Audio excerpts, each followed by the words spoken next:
பாலன் தி பாய் சிதம்பரம் டைரக்ஷனில் வெளியே வந்திருக்கு இந்த படம். சிதம்பரம் யாருன்னு பார்த்தீங்கன்னா ஏற்கனவே மஞ்சுமல் பாய்ஸ்னு ஒரு படம் பண்ணார் இல்லையா, அவர் தான் இயக்கியிருக்காரு.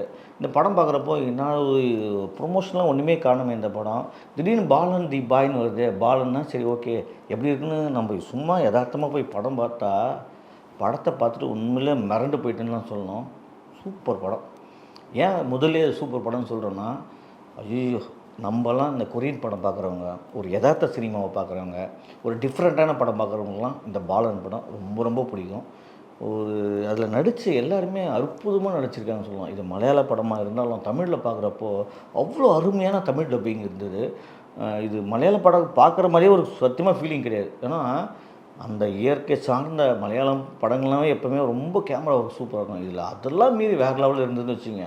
ஆனால் இந்த படத்தோட கதைன்னு பார்த்தீங்கன்னா, ஐயோ ஒரு அம்மா தன் கணவனை போட்டு தள்ளிட்டு, கர்ப்பிணி அந்த அம்மா கர்ப்பிணியாக இருக்கிறப்ப கணவனை போட்டு தள்ளிட்டு ஜெயிலுக்கு போகிறாங்க.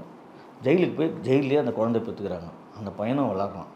அந்த பையன் ஒரு 5-6 வயசுக்கு அப்புறம் அந்த அம்மா விடுதலை ஆகிறாங்க. விடுதலை ஆகுனா அந்த அம்மா ஜெயிலுக்குள்ளே எவ்வளோ கஷ்டப்பட்டுருப்பாங்க. அங்கே ஒரு லேடி, அம்மா நீ வெளியே போகணுன்னா எனக்கு தொழில் பண்ணணும், பிராத்தல் பண்ணணும், அதை பண்ணணும், நீ வந்து எனக்கு வெளியே போகணும் என் நம்பர் கொடுத்து அனுப்போம்.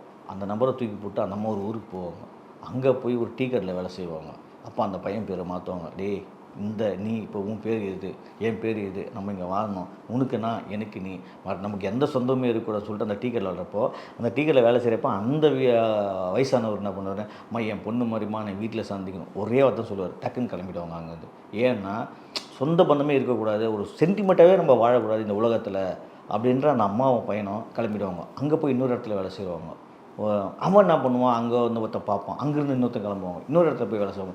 இப்படி ஊருக்கு ஊர் ஒரு பேர், ஊருக்கு ஊர் ஒரு ஐடி கார்டை வச்சு அவங்க வாழ்கிற வாழ்க்கை இருக்கு பிறகு. ஐயோ அது சூப்பராக இருந்தது. அது மாதிரி எவ்வளோ மனிதர்கள் நம்ம பார்த்துருப்போம். கண்டிப்பாக யாருன்னே தெரியாது, திடீர்னு வந்து ஒரு ஊரில் வந்து வேலை செய்வாங்க, ஒரு குழந்தைய வச்சுருப்பாங்க. இதெல்லாம் நம்ம யதார்த்தமாக வாழ்வியில் பார்த்துருப்போம். அந்த மாதிரி ஒரு யதார்த்தமான படம். அந்த பையனும் அந்த அம்மாவும் ஐயோ கண்ணில் ஒத்திக்கலாம். அதுக்கப்புறம் ஒரு பாட்டி வீட்டுக்கு போவாங்க. அவங்க பசங்க வந்து ஃபாரினில் இருப்பாங்க.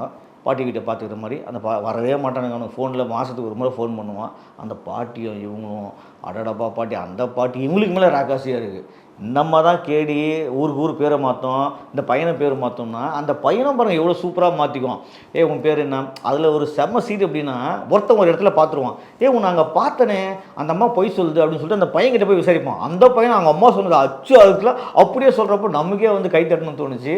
அவ்வளோ கேடி கேப் மாதிரி தனம் பண்ணாலும் ஆனால் ரொம்ப ரொம்ப நல்லவங்க. ஏன்னா இந்த மனிதர்களுக்குள்ளே, இந்த மனிதர்களே மிருகண்டா, இந்த மிருகத்துக்குள்ளே நம்மளாம் இப்படி தான் வாழ கற்றுக்கணுன்றது அந்த பையனுக்கு சொல்லிக் கொடுத்தாகட்டும். அந்த அம்மாவே அந்த மாதிரி தன்னை வருத்திக்கின்னு நம்ம இப்படி தான் இருக்கணும்னதாகட்டும். அதெல்லாம் சூப்பர். அது பஸ் ஸ்டாண்டில் ஒரு பைத்தியக்கார லேடியை பார்த்து அந்த அம்மா பண்ணு கொடுத்து அந்த ஐடி கார்டு எடுத்து ஒரு இடத்துக்கு போய் வேலை செய்கிறதாகட்டும். அங்கே அந்த அம்மா வந்து இவங்க 2 பேருக்குள்ளே, அம்மா என் பிள்ளை என்கிட்ட வரமாட்டான், என் பிள்ளை எனக்கு சுத்தமாக பிடிக்காது, நான் வந்து வெள்ளக்காரங்காலத்தில் சண்டை போட்டுவேன், நான் செத்து போனாலும் என் பிள்ளைக்கு சொல்லாத, நீ இந்த வீடே பார்த்துக்கோ அப்படின்னு சொல்கிறதாகட்டும். அந்த வீட்டுக்குள்ளேயே அந்த அம்மா செத்து போன பிறகு அந்த வீட்டில் இருக்கிறப்போ திடீர்னு அந்த பசங்க ஊர்லேருந்து வரதாகட்டும். அதெல்லாம் வேறு லெவல் கிளைமேக்ஸு ட்விஸ்ட்டு அதெல்லாம் சூப்பராக இருந்தது. கிளைமேக்ஸு இன்னும் வேறு லெவல். அந்த பையன் சின்ன பையன் பெரிய பையனாகி அந்த அம்மாவை தேடி வர்றதாகட்டும், அந்த அம்மாவை வந்து கடைசியில் கண்டுபிடிச்சி அடடப்பா போலீஸ்காரனை பைத்தியக்காரன் ஆகட்டும். அந்த போலீஸ்காரன் வந்து சின்ன வயசுலேருந்து அவங்க அம்மாவை பழி வாங்குறேன்னு நினச்சிட்டு வேறு யாரையோ பழி வைக்கிறதாகட்டும். அதெல்லாம் உச்சக்கட்ட கிளைமேக்ஸு, உச்சக்கட்ட படத்தில் ட்விஸ்ட்டு தான் சொல்லணும். அந்தளவுக்கு சூப்பராக இருந்தது. சிதம்பரம் நான் உண்மையிலே மஞ்சுமல் பாய்ஸ் பார்த்துட்டு ஏதோ ஒரு யதார்த்தமான படம் தான் நினச்சிட்டேன். ஐயோ இதெல்லாம் வந்து கொரியன் படத்தையும் மிஞ்சுற அளவுக்கு பண்ணியிருந்தார். உண்மையிலேயே இந்த கதை, திரைக்கதை, வசனம், டைரக்ஷன் எல்லாமே பர்ஃபெக்ஷனாக இருந்தது. இந்த படத்தில் யாருமே வந்து நடிச்சு ஆஹா ஊகன பேர்கள் இல்லை. அந்த மொழி, அந்த வடிவுமே அவங்கள நடிக்க வச்சுருக்குன்னு சொல்லலாம். அதிகமாக டைலாக் இல்லாமல் எல்லாமே ஸ்க்ரீனில் வந்து நமக்கு வந்து அவங்க சொல்கிற வேலை சூப்பராக கன்வே பண்ணி நம்ம சொல்லியிருந்தாங்க. அதெல்லாம் ரொம்ப அட்டகாசமாக இருந்தது. இந்த படத்தில் முக்கியமாக பார்த்தீங்கன்னா டொவினோ தாமஸ் நடிச்சிருக்காரு. ஏன் இந்த படத்தில் நான் டொவினோ தாமஸே வந்து முதல்ல சொல்லணும்னா, இந்த படத்துக்கு அவர் தேவையே கிடையாது. ஏன்னா அந்தளவுக்கு ஒரு சூப்பரான படம்ன்றதால முதல்ல சொல்லிட்டு இல்லையா, அவர் வந்து சும்மா ஒரு கேரக்டர் பண்ணியிருக்காரு. இந்த பையனை கூட்டிகிட்டு போயிட்டு பல விஷயங்களை பண்ண வைக்கிறது, வளர்க்க வைக்கிறது, அப்புறம் வந்து அவரே போலீஸில் மாட்டி கொடுத்துருவாரு. அது ஒரு சின்ன கதை இருக்குது, அதை போய் பாருங்கள். ரொம்ப ரொம்ப நல்லா பண்ணியிருக்காரு. ஏன்னா ஒரு பெரிய ஹீரோ டொவினோ தாமஸே வந்து இவ்வளோ இறங்கி லோக்கலாக நடிச்சிருக்கான்றது நமக்கு பெரிய ஆச்சரியம். இங்கே இருக்கிற ஹீரோக்கிட்டலாம் போய் சொன்னேன்னு வச்சுக்கலாம், ஐயோ இந்த சீனா நான் நடிக்க மாட்டேன் பண்ணுவாங்க. ஆனால் அதுதான் நடிப்புன்று வரப்போ ஒரு டைரக்டர் சொல்கிறத கேட்டு நடிக்கிற ஒரு நல்ல நடிகர் டொவினோ தாமஸ். அதை நிரூபிச்சிருக்காரு இந்த படத்தில். அதே மாதிரி கேவிஎன் ப்ரொடக்ஷன் தான் இதை பண்ணியிருக்காங்க. கேவிஎன் வந்து யாருன்னு தெரியலையா உங்களுக்கு, ஜனநாயகன் படம் 400 கோடி போட்டு அதை எடுத்தாங்க. இதில் 4 கோடிக்கு பண்ணியிருக்காங்க. எது பெஸ்ட்டுன்னு பார்த்துங்க.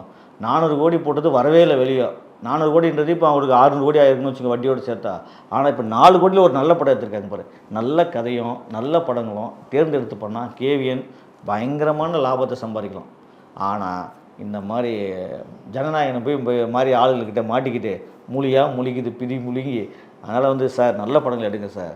இந்த மாதிரி உண்மையிலே பாலன் பண்ண படம் எடுங்க. உண்மையிலேயே மனசுக்கு நிறைவான படம். நான் கொடுத்த காசுக்கு ஒருத்தான படம் சொல்கிறேன் இல்லையா, அந்த மாதிரி இது ஒருத்தான படம். நான் இந்த வருஷத்தில் ரொம்ப இப்போ 2026 பார்த்த பெஸ்ட்டு படம்னே சொல்லலாம் தி பாலன். இந்த படத்தில் பஸ்ஸான அவங்க அம்மா ரோல் பண்ணியிருக்காங்க. ஐயோ மனசி வாழ்ந்துருக்காங்கய்யா. என்ன கண்ணு, அந்த ஸ்டைலு, அந்த லுக்கு, ஒவ்வொரு இடத்துக்கும் ஒவ்வொரு சீன் மாற்றுறதாகட்டும். அவங்க அம்மா இந்த பஸ்ஸனை அடுத்த வேறு லெவல் மலையாள சினிமாவுக்கு இன்னும் ஒரு 50 வருஷம் இருப்பாங்கன்னு சொல்லலாம்.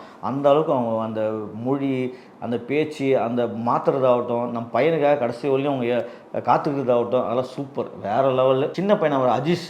ஐயோ அஜீஷ் அந்த பையன் அதுதான் தி பாய்னு அவனை கண்ணில் ஒத்திக்கலாம். அந்த பையனை குழந்தைய அவ்வளோ அழகாக க்யூட்டாக சூப்பராக நடிச்சிருக்கான். அந்த பாட்டிக்கிட்ட போய்ட்டு அம்மா இந்த பாட்டி விஷ வச்சு கொண்டுடுமா அப்படின்னு சொல்கிறலாம் நம்பிக்கே பயமாக இருந்தது. ஆமாடா நீங்கள் விஷ வச்சு கொண்டுங்க அந்த பாட்டி கேட்கலாம் ரொம்ப சூப்பராக இருந்தது. அந்த மாதிரி இந்த படத்தில் நடித்தவங்க கொஞ்சமே ஒரு 10 பேர் தான் இருக்கும். அந்த 10 பேரும் பர்ஃபெக்டாக பண்ணியிருந்தாங்க. வாய்ப்பு இருந்தால் போய் தியேட்டரில் பாருங்கள். தியேட்டரில் கேமரா ஒர்க்கு, மியூசிக்கு நம்மளை கண்ணில் காதில் குளிர வைக்கும். நீங்கள் போய் மிஸ் பண்ணாமல் தி பாயை போய் பாருங்கள். உங்களை கொடுக்குற காசுக்கு ஒருத்தான படம். இந்த வீடியோ உங்களுக்கு பிடிச்சிருந்தா லைக் பண்ணுங்கள், கமெண்ட் பண்ணுங்கள், ஷேர் பண்ணுங்கள், சப்ஸ்கிரைப் பண்ணுங்கள்.